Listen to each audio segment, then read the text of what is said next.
Viewers, good morning. This is Himanshu Shekhar. आज आपके लिए एनाटॉमी एंड फिजियोलॉजी के रिलेटेड एमसीक्यूज का थर्ड पार्ट लेके आया हूँ, जो कि आपके किसी भी एग्जामिनेशन के लिए, फिजिकल एजुकेशन के रिलेटेड किसी भी एग्जामिनेशन के लिए बेटर होगा। तो शुरू करते हैं। Malaria is caused by. Malaria जो होता है किससे होता है, क्या कारण होता है उसमें? तो इसका आंसर सीधे आंसर दूंगा इसका मैं। तो parasite is the right answer है। बढ़ेंगे नेक्स्ट क्वेश्चन की तरफ। डेंगू वायरस किसकी वजह से होता है? डेंगू वायरस एक्चुअल में डेंगू वायरस ही है। तो डेंगू डेंगू तो वायरस की वजह से होगा। क्वेश्चन में ऐसा नहीं पूछा जाएगा। क्वेश्चन में पूछा जा सकता है डेंगू इज काज बाई, तो आपको वायरस को वहाँ टिक करना है। नेक्स्ट क्वेश्चन है typhoid is caused by. Typhoid का क्या कारण रहता है, कैसे होता है टाइफाइड? तो इसका आपका आंसर जो रहेगा वो आपका रहेगा bacteria. Next question, diabetes is due to disorder of. ये पेनक्रियाज का डिसऑर्डर रहता है इसमें, तो इसमें हम पेनक्रियाज को टिक करेंगे। पेनक्रियाज की इम्प्रॉपर फंक्शनिंग की वजह से जो डिजीज़ जो आपकी डायबिटीज़ होती है, और ये साइकोसोमेटिक डिजीज़ है, ये भी याद रखिएगा।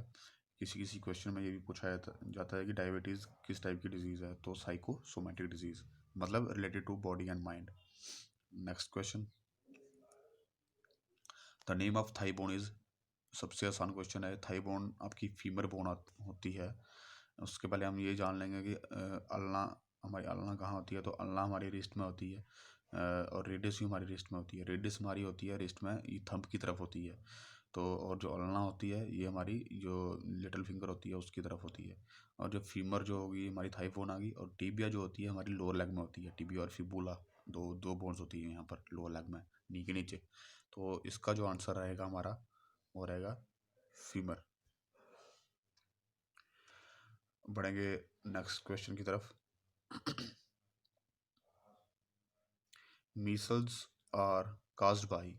मीसल्स कैसे होती हैं? तो मीसल्स का जो आंसर आएगा, मीसल्स वायरस की वजह से होती हैं, तो वायरस इसका आंसर आएगा, सही आंसर। अगला question, small pox is caused by. Small pox जो होता है वो कैसे होता है, किस क्या कारण रहता है उसमें मेन? तो स्मॉल पॉक्स होता है हमारा वायरस की वजह से। अगर पूछा जाए तो कौन सा वायरस होता है वो, तो उसका आंसर आपका रहेगा वायरोला वायरस। वाय वायरोला वायरोला VIAR वाले वायरोला वायरस। बढ़ेंगे नेक्स्ट क्वेश्चन की तरफ। Tuberculosis is caused by.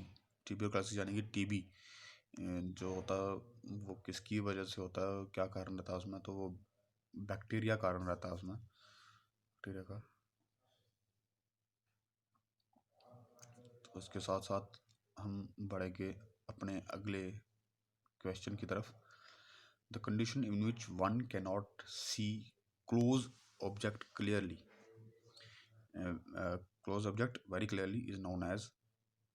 ऐसी ऐसी कंडीशन जब हम अपने जो पास के ऑब्जेक्ट्स होते हैं उनको हम साफ नहीं दे सकते हैं, क्लियरली विजिबल नहीं होते हैं, तो उसे हम क्या कहेंगे?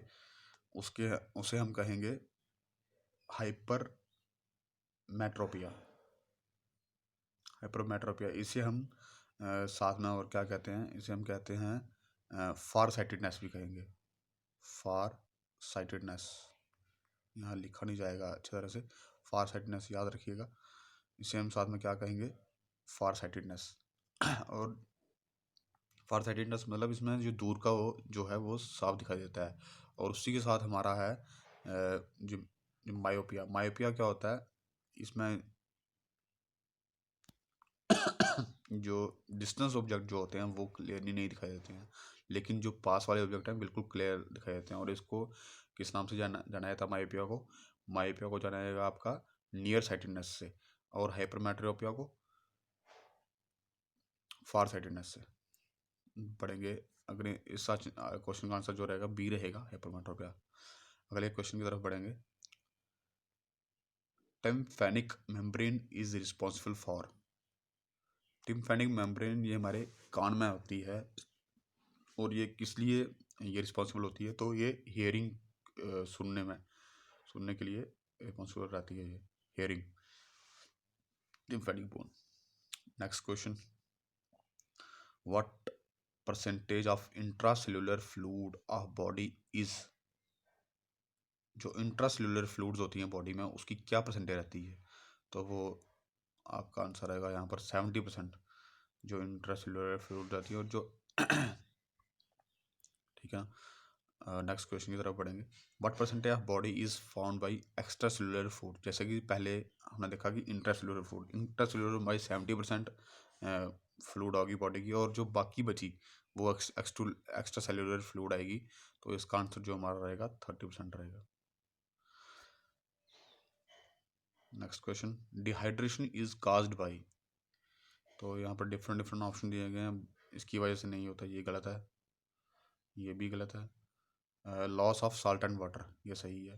तो loss of salt and water की वजह से होती है हमें dehydration. The minute structure of human body is. Minute structure क्या है हमारी बॉडी का,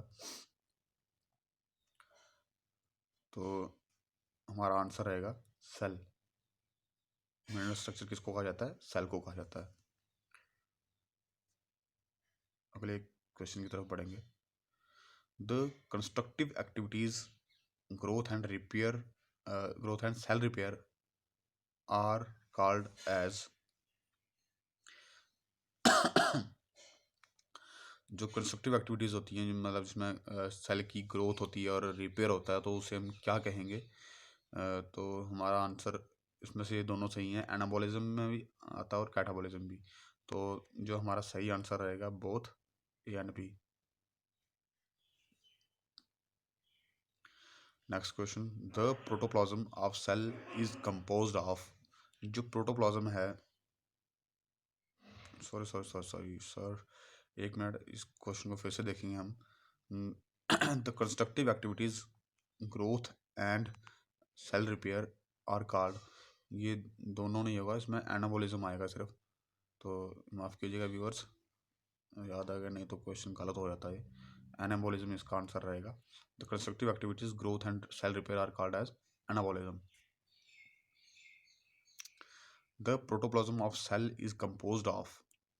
जो प्रोटोप्लाज्म होता है सेल का, वो किससे बना होता है, तो वो न्यूक्लियस से भी और साइटोप्लाज्म से भी। तो इसका आंसर रहेगा आपका बोथ ऑफ दीज, न्यूक्लियस और साइटोप्लाज्म से प्रोटोप्लाज्म ऑफ सेल बनता है।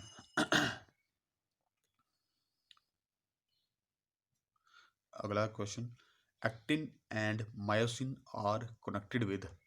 एक्टिन और मायोसिन किसके साथ कनेक्ट रहते हैं, कनेक्ट होते हैं, तो मसल्स के साथ। आंसर मसल्स रहेगा इसका। Karyokinesis is associated with. Karyokinesis is associated with, तो इसका आंसर आपका रहेगा cell division. Next question, the water balance of body is maintained by. जो वाटर बैलेंस होता है बॉडी का, वो किसके द्वारा मेंटेन किया जाता है, तो वो किडनी के द्वारा मेंटेन किया जाता है। हमारे 2 किडनीज होती है हमारी बॉडी में, उनके द्वारा मेंटेन किया जाता है, तो इसका आंसर जो रहेगा वो किडनी रहेगा। नेक्स्ट क्वेश्चन है, the mucous membrane is found in. Mucous membrane हमारे कहाँ पाया जाता है, म्यूकस मेम्ब्रेन। तो म्यूकस मेम्ब्रेन हमारे जो रेस्पिरेटरी ट्रैक होता है वहाँ पाया जाता है, यहाँ की नोज़ में भी मिल सकता है ऊपर डीप जाके, तो उसे म्यूकस मेम्ब्रेन कहते हैं। तो आंसर आपका रहेगा रेस्पिरेटरी ट्रैक। बढ़ेंगे अगले क्वेश्चन की तरफ। Synovial membrane is found in. Synovial membrane है जो वो कहाँ पाई जाती है, तो वो हमारे जॉइंट की कैविटी में होती है। तो आंसर इसका रहेगा cavity of joint. This is the right answer here. अगले क्वेश्चन की तरफ बढ़ेंगे। Serous membrane is found in, serous membrane कहाँ पाई जाती है, तो इसका आंसर आपका रहेगा एब्डोमेन में। एब्डोमेन जो है इसका वो सही आंसर रहेगा। Next question, cardiac muscles are, जो कार्डियक मसल्स रहते हैं हार्ट मसल यानी कि वो कैसे होते हैं, वो स्ट्रेटेड होते हैं या अनस्ट्रेटेड होते हैं। तो इनमें कार्डियक मसल्स में स्टेरेशंस होती हैं, तो इन्हें हम स्टेरेटेड मसल्स कहेंगे। नेक्स्ट क्वेश्चन की तरफ बढ़ेंगे। गैस्ट्रोसिनेमस मसल इज, गैस्ट्रोसिनेमस जो कि हमारा काफ मसल को बोला जाता है, तो ये कैसा मसल है, वॉलंटरी मसल है या फिर अनवॉलंटरी मसल है। तो हमारा ये वॉलंटरी मसल है। क्यों? क्योंकि हम इसे अपनी इच्छा के अकॉर्डिंग इसको मूव कर सकते हैं। जैसे कि अगर आप काफ मसल को ट्रेन कर रहे हो, तो अगर आप बॉडी को लिफ्ट करते हो तो ये भी मूव होगा, तो इसलिए ये जो है वॉलंटरी मसल में आएगा। बाकी जो हर्ट वगैरह है वो हमारा इनवॉलंटरी मसल में आता है, वो तो पता ही है आपको। Next question and the last question of this video. इसके पहले व्यूअर्स मैं आपको कहना चाहूँगा कि चैनल को ज़्यादा से ज़्यादा सब्सक्राइब करें, शेयर करें, लाइक करें, और कहीं कोई भी क्वेश्चन के रिलेटेड जो क्वेरी रहती है उसको आप कमेंट बॉक्स में पूछ सकते हैं। तो आज का हमारा जो लास्ट क्वेश्चन है वो देखिएगा। The shape of deltoid muscle is, जो हमारे डेल्टॉइड मसल की शेप कैसे रहती है, तो ट्राइंगुलर, यहाँ पर स्पेलिंग मिस्टेक हो गया यहाँ पर टाइपिंग में, तो triangular, the shape of deltoid muscle is triangular. So viewers, ये थे हमारे आज के क्वेश्चंस। तो thanks for the watching this video. जय हिंद, जय भारत।